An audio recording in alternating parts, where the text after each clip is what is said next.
Have you ever wondered if a nursing home is the safe haven it's cracked up to be for your golden years? I did. I bought into the glossy brochures, the warm smiles of staff in crisp uniforms, the promise of care and peace as the years stretched on.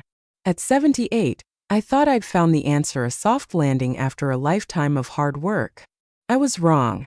My name's Eleanor, and I've got a story to tell, 7 hard truths I wish I'd known before I handed over my keys and walked through those double doors.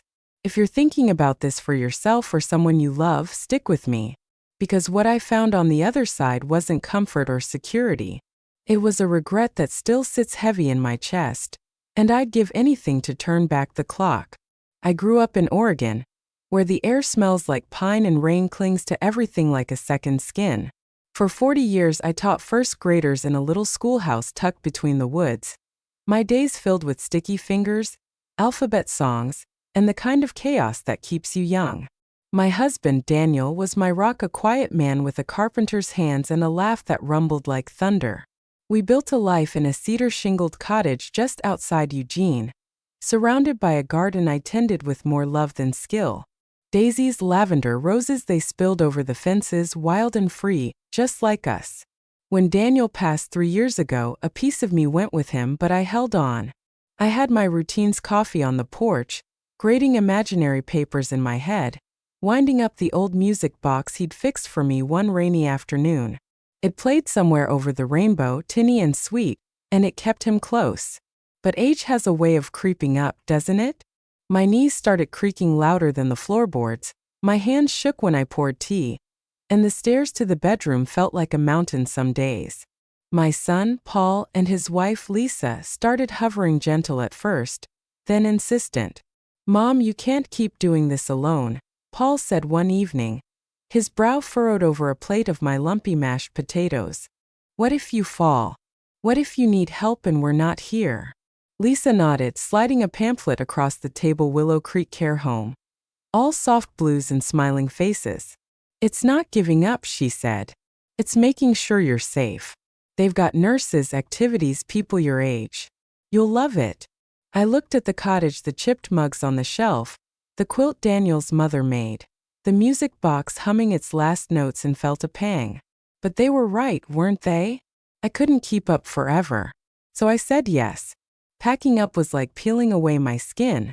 I sorted through decades' lesson plans yellowed at the edges, Daniel's flannel shirts I couldn't part with, photos of kids who'd long since grown up. Paul boxed the essentials, Lisa promised to visit, and I kept the music box in my lap as we drove away. The cottage shrank in the rearview mirror, swallowed by the pines, and I told myself this was a new chapter. Willow Creek was an hour out of town, a low brick building with manicured lawns and a sign that read "Where Care Meets Community." The lobby smelled like antiseptic and fake flowers, and a woman named Cheryl with a clipboard welcomed me like I'd won a prize.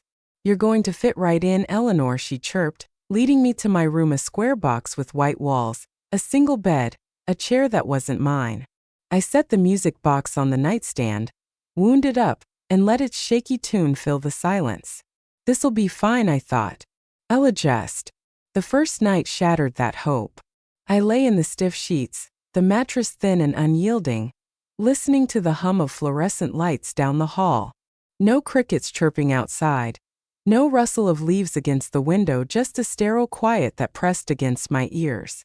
I reached for the music box, craving something familiar, but the notes felt hollow here, bouncing off the bare walls instead of warming them. I woke up at dawn, not because I wanted to, but because a nurse knocked briskly and announced breakfast in 20 minutes. I wasn't hungry, my stomach still churned from the move, but I shuffled to the dining hall anyway, my slippers whispering on the linoleum. The eggs were cold, the toast dry, and the coffee tasted like burnt paper. I pushed it around my plate, watching strangers chew in silence, their eyes fixed on nothing. That's when it started sinking in: this wasn't home. Home was waking up when the sun peeked through my curtains, brewing coffee strong enough to wake the dead, stepping into the garden to smell the damp earth. Here, everything ran on someone else's clock. Breakfast at 7, meds at 8, activity time at 10, whether I liked it or not. I tried going for a walk after lunch, craving the bite of fresh air. but a staff member stopped me at the door. "You'll need an escort, Mrs. Harper," she said, her smile tight. "Safety rules." I stood there, stunned, the wind teasing me through the glass. I'd walked miles around my cottage without a second thought. Now I needed permission? My chest tightened, a mix of anger and disbelief, but I nodded and turned back. What else could I do? The days blurred into a rhythm I didn't choose. I'd sit by the window, watching rain streak the panes, counting cars on the road beyond the fence. Paul called once that first week, his voice crackling through the line. "How's it going, Mom?" he asked, and I forced a smile he couldn't see. "Oh, it's fine. Settling in." I didn't tell him about the walk I couldn't take, the coffee I couldn't brew, the way the music box sounded wrong here. Lisa sent a card with a photo of the grandkids, promising a visit soon, but soon stretched into silence. I'd hold that card, tracing their faces with my thumb, and wonder why the phone stayed quiet. Were they too busy? Did they think I was okay? The loneliness crept in, cold and heavy, settling into my bones like the Oregon damp I used to love. Then there was my body. I could feel it giving up faster than it should. At home, I'd potter in the garden, haul laundry up the stairs, stretch my legs on the porch. Here I sat, and sat, and sat. My knees stiffened, my back ached from the hard chair, and getting up felt like lifting a sack of bricks. I'd read somewhere, maybe in a waiting room magazine, that moving keeps you alive, that sitting too long is a slow poison. But in this place, sitting was the default. Meals came to me, staff fetched what I needed, and the halls were too narrow for a real walk. I caught my reflection in the bathroom mirror one morning, my shoulders slumped, my face paler than I remembered, and flinched. Is this what 78 looks like now? I wound the music box that night, its tune stuttering as if it felt trapped too. I'd come here expecting care, a soft place to land, but instead I'd lost something, pieces of myself I hadn't even known were at stake. Freedom to move, to choose, to matter. I started counting the losses in my head, each one a brick in a wall I hadn't meant to build. 7 truths, hard and sharp, were taking shape, and I couldn't unsee them. I'd walked into Willow Creek with hope, but now, sitting in this borrowed room, I felt the regret blooming, a quiet ache that wouldn't let go. I wasn't ready to give up, not entirely. I'd spent my life teaching kids to fight for what they wanted, to stand up, to try again. Maybe I could too. But first I had to face what I'd walked into, what I'd let slip away. The music box slowed to a stop, its last note hanging in the air, and I stared at it, my hands trembling. What have I done? The question wasn't just about the move, it was about the life I'd left behind, the one I wasn't sure I could reclaim. 7 truths waited to be told, and as the rain tapped the window, I knew I had to start listening to myself, to the warnings, to the woman I used to be. Eleanor sits by the window in her room at Willow Creek, the rain tapping a steady rhythm against the glass, a sound that used to soothe her back in Oregon. Now it just mocks her, a reminder of the world she can't touch. The music box sits silent on the nightstand, its little brass key still, and she traces its edges with a fingertip, feeling the cool metal under her skin. It's been a week since she moved in, maybe 2. The days blur together here, each one a smudge of gray. She'd come expecting care, maybe even a little joy, but instead she's counting losses she didn't see coming. 7 hard truths are clawing their way to the surface, and as she stares out at the wet lawn, she starts to name them, one by bitter one. The first truth hits her every morning like a slap. She'd always been her own keeper, waking when the birds sang outside her cottage, brewing coffee just the way she liked it, stepping into the garden to greet the day. Freedom wasn't a word she'd thought much about, it was air, water, hers without question. But here, freedom's a ghost. Breakfast is at 7 a.m., sharp, a nurse bangs on her door at 6:45. Her voice clipped through the wood. "Time to get up, Mrs. Harper." Eleanor's not hungry, not yet, but she drags herself out of bed anyway, her joints groaning like old hinges. The dining hall's a shuffle of slippers and trays, the air thick with oatmeal and disinfectant. She wants toast with jam, not the watery eggs they slide in front of her, but there's no choice. Menu set, a staffer says when she asks, shrugging like it's no big deal. It is to her. She tries to take back a sliver of control one afternoon, slipping on her coat a faded green thing she's had since the 90s and heading for the door. She craves the rain on her face, the crunch of gravel under her boots, but a young aide stops her, his badge glinting under the lights. "Where you going, ma'am? You need an escort outside." Eleanor blinks, her mouth dry. "Just a walk," she says, but he shakes his head. "Rules. Wait here, I'll find someone." She waits 20 minutes, then 30, until the rain stops and she gives up, her coat hanging limp in her hands. She'd read once in an AARP article that 60% of nursing home residents feel they've lost control over their lives, their schedules, their choices, their days. She gets it now. Every move's a permission slip, every want a negotiation. Is this what I signed up for? She wonders, the question sour in her throat. The second truth creeps in slower, a shadow that grows longer with each quiet day. Back home, she'd been part of something, Paul calling to check in, Lisa dropping by with the kids, neighbors waving over the fence. Here she's fading from sight. The first week, Paul visits, bringing a potted plant, a sad little fern that droops on her windowsill. "We'll be back soon," he says, hugging her tight, and she believes him. But soon stretches thin. A call comes the next Sunday, his voice rushed. "Work's crazy, Mom, but I'll swing by next weekend." Next weekend turns into a text, "Kids have soccer. Rain check?" And then nothing. Lisa sends a photo of the grandkids in Halloween costumes, pumpkins carved with gap-toothed grins, but no visit follows. Eleanor holds the phone, her thumb hovering over Paul's number, but she doesn't press it. They're busy, she tells herself. They'll come. She sits by that window day after day, watching the parking lot for a familiar car. It's empty more often than not. The common room's worst residents slumped in chairs, eyes fixed on a door that rarely opens for them. She overhears a woman named Ruth, 85, whispering to no one.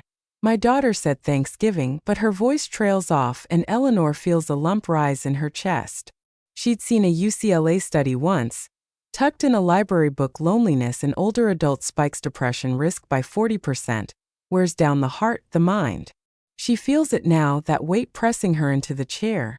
The silence louder than the rain. Am I out of sight, out of mind? The thought stings, sharp and cold, and she clutches the music box tighter, wishing its tune could call them back. The third truth slams into her body before her head catches up. She'd never been an athlete, no marathons, no gym memberships, but she'd kept moving. Hauling groceries up the cottage steps, kneeling in the dirt to weed, pacing the porch with a cup of tea. It wasn't much, but it was enough. Here, movement's a memory. Breakfast arrives on a tray, lunch too, dinner wheeled in on a cart. She barely stands to eat, let alone walk. The halls are short, cramped with wheelchairs and aides, no room for a real stride. She tries once, pacing from her door to the lounge, but a nurse clucks her tongue. "Don't tire yourself out, Mrs. Harper," she says, guiding her back to the chair. Eleanor sinks into it, her legs heavy, her breath shallow. Within weeks, she feels its stiffness creeping into her knees, a tremble in her hands when she lifts a spoon. Getting up takes effort now, her muscles soft where they used to be firm. She'd read in JAMA that cutting activity in your 60s and 70s hikes your risk of early death by 25%. Your heart slows, your bones brittle, your strength fades. She sees it in others too. A man named Tom, 80, who shuffled in on his own 2 feet, now rolls by in a wheelchair, his head bowed. "Didn't think it'd happen so fast," he mutters one day, and Eleanor nods, her stomach twisting. "I'm losing my body," she thinks, staring at her reflection in the window, a woman shrinking before her own eyes. Why didn't I fight to keep moving? The fourth truth is the cruelest yet. Teaching had been her heartbeat, shaping little minds, reading stories in funny voices, watching eyes light up when a kid got it. Even after retiring, she'd had purpose, tending her garden, baking cookies for the neighbors, winding that music box to keep Daniel's memory alive. Here purpose is a stranger. No flowers to water, no lessons to plan, no reason to get out of bed. The staff call it activity time bingo in the lounge. A puzzle with half the pieces missing, but it's not the same. She tries once, joining a group to knit, But her fingers fumble the needles, and she quits, the yarn tangling in her lap. You'll get the hang of it, an aide says, but Eleanor knows better. This isn't living, it's filling time. She watches others fade to a woman named Grace, 83, who used to sing in a choir, now sits mute, her hands idle. Nothing to do but wait, Grace says one afternoon, her voice flat, and Eleanor feels a chill. Journal of Gerontology had it right, purpose isn't fluff, it's a lifeline. Cutting mortality risk by 15%. Without it, you drift, your mind dulls, your days bleed into nothing. Eleanor winds the music box that night, its notes shaky, and feels the emptiness yawn wider. What am I here for? The question echoes unanswered, and she pulls out a notebook, an old habit from grading days, scribbling her thoughts in jagged lines. No freedom. Forgotten. Weakening. Purposeless. For truths, for wounds, and she's not sure she can bear the rest. But something flickers as she writes, a spark, faint but stubborn. She taught kids to face hard things, to find a way through. Maybe she could too. Not leave, not yet, but fight somehow from inside these walls. She'd seen patients rally in her teaching years, parents too, digging deep when the odds stacked high. The music box hums its last note, and she sets the pen down, her hands steadier than they've been in days. For truth's down, 3 to go, and she's starting to see them not just as regrets but as lessons, harsh, yes, but hers to learn. The rain slows outside, a soft drizzle now, and she leans back, the notebook open beside her. I'm still here, she thinks, the words a whisper against the silence. And I'm not done. Eleanor clutches the notebook in her lap, the 4 truths she scratched out staring back at her like scars she can't erase. The rain stopped outside, leaving the window streaked with droplets that catch the dim light of Willow Creek's hallway. The music box sits quiet, its tune locked away, and she feels the weight of this place pressing harder, not just on her body, but on her soul. She'd come here thinking it'd be a refuge, a gentle slide into old age, but it's a trap she didn't see coming. For truths have stripped her bare, and now, as the days pile up, 3 more rise to finish the job. She's not sure she's ready, but they're here anyway, sharp and unyielding, demanding she face them. The 5th truth slinks in like a thief, stealing something she'd taken for granted her whole life. Back in Oregon, privacy was her sanctuary, closing the cottage door, sinking into the armchair with a book, letting the world fade until she chose to let it back in. Here, privacy's a myth. The first time it hits her is a Tuesday morning, when she's still in her nightgown, brushing her hair with slow, shaky strokes. A knock comes, barely a warning, and the door swings open before she can answer. A nurse, clipboard in hand, strides in, her shoes squeaking on the tile. Time for your checkup, Mrs. Harper, she says, not looking up. Eleanor freezes, the brush halfway through a tangle, her cheeks burning. I'm not dressed, she manages, but the nurse shrugs. Won't take long. It doesn't stop there. Staff pop in unannounced to drop off laundry, to adjust her bed, to ask questions she hasn't prepared for. She's mid-sentence in her notebook one afternoon, scribbling a letter she'll never send to a long-gone student, when an aide barges in with a mop. Just a quick clean, he says, and Eleanor scrambles to cover the page, her heart pounding like she's been caught doing something wrong. Even the bathroom's no escape. She presses the call button once, needing help after a dizzy spell, and waits 15 minutes, her dignity slipping with every tick of the clock. She'd read in a New York Times piece that 70% of nursing home residents feel their privacy's gone, doors don't lock. Spaces aren't theirs. Eyes are always watching. She gets it now. Am I even a person here? She wonders, pulling her sweater tight, a shield against the intrusion. The 6th truth cuts deeper into her mind, the one place she'd thought was safe. Teaching had kept her sharp lesson plans spinning in her head. Rhymes for the kids, quick answers to endless whys. Even after retirement, she'd hum old songs, recite poetry to the roses, keep her brain buzzing. Here it's rusting. The days stretch empty, no books worth reading in the lounge, just dog-eared romances and outdated magazines. Activity time is a joke, a sing-along she skips when she realizes she can't join in. It happens one evening, sitting alone in her room, winding the music box. Somewhere over the rainbow starts, tinny and familiar, but the words don't come. She opens her mouth, expecting Judy Garland's lyrics to spill out somewhere over the rainbow. Way up high, but there's nothing. A blank wall where the song used to live. She tries again, her voice a croak, but it's gone, snatched away by the stillness of this place. Panic claws at her chest, her breath short. She'd seen it coming, little slips, forgetting where she'd put her glasses, stumbling over Paul's wife's name once, but this is a theft. Nature Aging had warned her, in an article she'd skimmed years ago. Idle minds decay faster. A 30% higher risk of cognitive decline when you stop challenging them. She sees it in others too. A man named Frank, 79, who used to play chess, now stares at the board like it's a foreign language. Can't keep up anymore, he'd said. And Eleanor feels the same fog creeping in. Is my mind leaving me too? The music box winds down, its silence louder than ever, and she presses her hands to her temples, willing the song back. It doesn't come. The seventh truth is the final blow, a lock snapping shut on a door she'd thought she could reopen. She'd walked into Willow Creek with a safety net in her head. If it's bad, I'll leave. Simple, right? She'd go back to the cottage, figure it out, reclaim her life. But that net's unraveling. Paul calls one Sunday, his voice tight.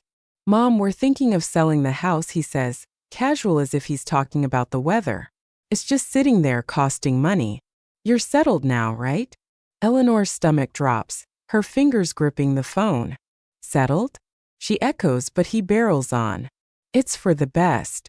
Lisa's found a buyer. We'll use the cash to help with your care. She wants to scream, I'm not settled, I'm stuck. But the line's already crackling with goodbyes. She hangs up, the room spinning, and realizes the trap's deeper than she thought. Her body's weaker now. Those weeks of sitting have softened her legs, dulled her stamina.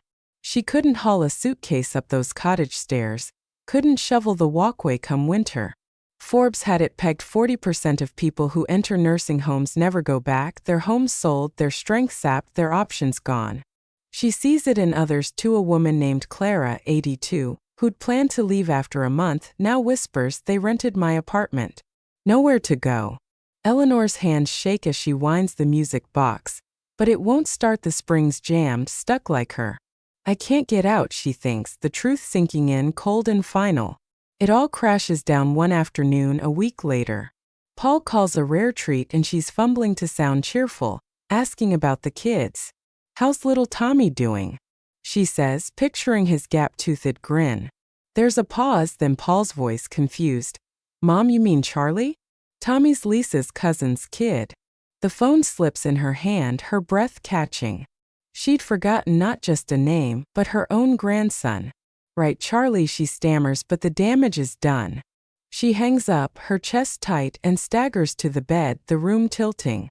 The music box sits there, broken, and she stares at it, her mind racing. I'm losing everything, my home, my memories, myself. Tears sting her eyes, hot and fast, and she buries her face in her hands, the sobs shaking her frail frame. She's not sure how long she sits there, minutes, hours, the rain starting up again, drumming a mournful beat. The notebook still open, for truth scrawled in black, and she grabs the pen, her hand trembling but fierce. No privacy. Mind slipping. Trapped. 7 truths now, a full circle of regret, and she feels them like chains, heavy, unyielding, pulling her down. But something snaps inside her, a crack in the dark. She'd taught kids to stand up after a fall, to keep going when the page was blank. She'd kept a classroom alive with nothing but chalk and grit. I'm not gone yet, she thinks, the words a growl in her throat.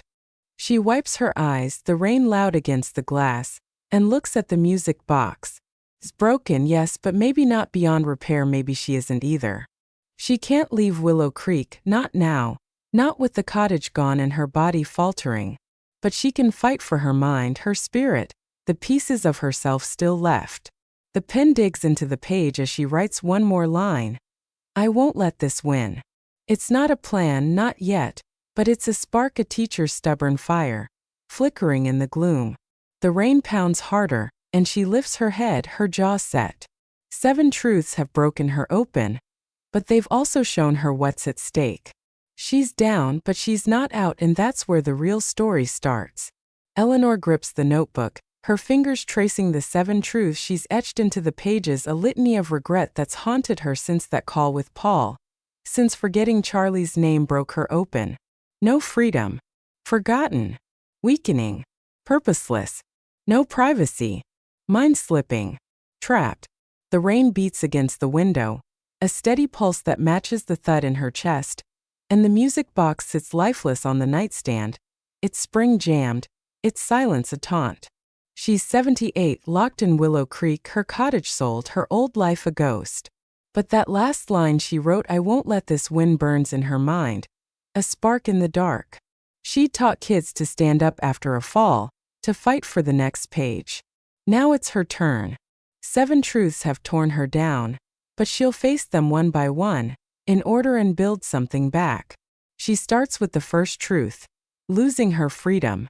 Back in Oregon, she'd moved on her own terms, coffee when she wanted, walks through the woods at dawn, the day hers to shape. Here it's all schedules and rules, her every step watched. She'd read in an AARP report that 60% of nursing home residents feel caged by this. She's one of them. But she won't stay that way. The next morning, she pulls on her sneakers, their soles worn but steady, and heads to the hall. Just walking, she tells an aide who glances her way, her tone firm. She paces the narrow stretch 10 steps, 20-30, her knees stiff but willing. No escort inside, she learns, if she keeps it short. By week's end, she's circling the lounge, her breath even, her stride her own. It's not the wild freedom of the cottage, but it's a crack in the bars, a piece of herself reclaimed. The second truth, being forgotten, stabs at her heart. Those empty days by the window, waiting for a car that never comes. Paul's calls are rare, Lisa's promises thin, and UCLA wasn't kidding. Loneliness hikes despair by 40%, a slow bleed she's felt in her bones.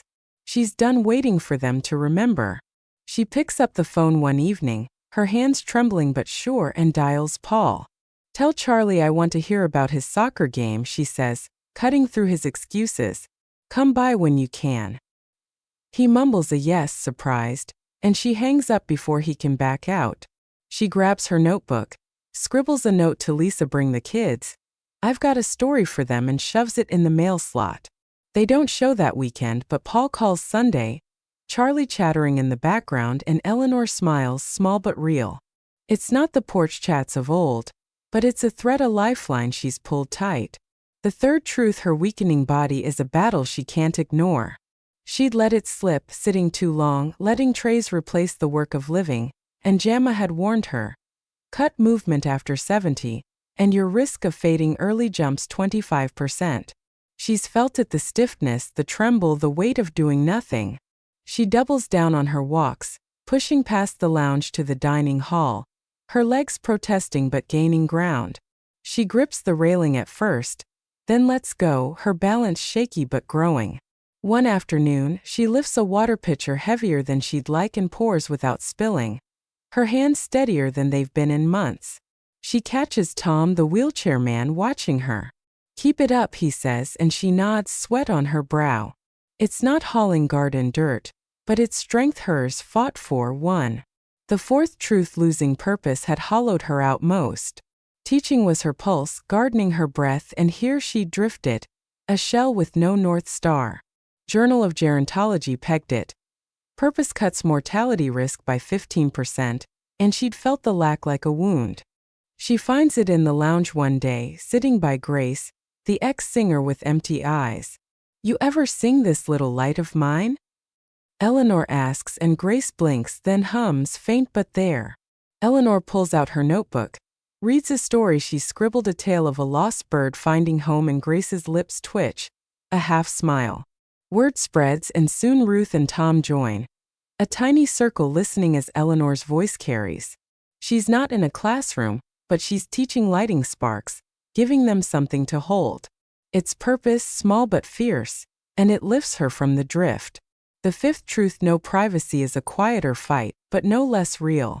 Staff barge in, doors don't lock, and New York Times said it. 70% of residents lose this, their space no longer theirs. She can't bar the door, but she claims what she can.